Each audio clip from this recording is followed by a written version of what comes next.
Баршаңызға сәлем достар, менің каналыма қош келдіңіздер. Бүгін мен өте дәмді пеште пісірілген балықтың рецептімен бөлісетін боламын. Ең алдымен каналыма тіркеліп, лайк басып, пікірлеріңізді қалдырып кетуді ұмытпаңыздар. Балықты жақсылап жуып алдым. Дәл видеодағындай етіп екі шетін кесіп алатын боламыз.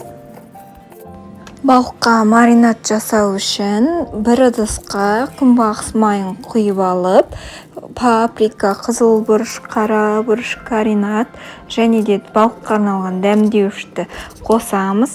Лимонымызды осындай видеодағындай етіп бөліктерге бөліп, жарты бөлігін біздің маринадқа сығындысын қосамыз.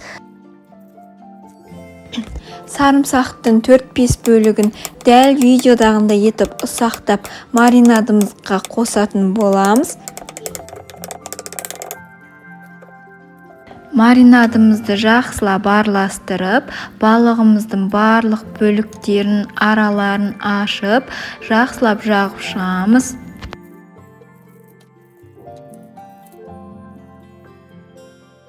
Картоп сәбіз қосса болады.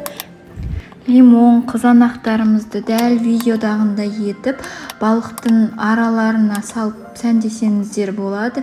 Міндетті түрде қоюдың қажеті жоқ.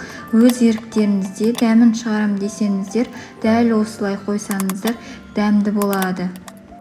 Балықтың дәмін шығару үшін сарымсақты, балыққа арналған дәмдеушімізді және де тұзымызды осылай сеуіп шықтым.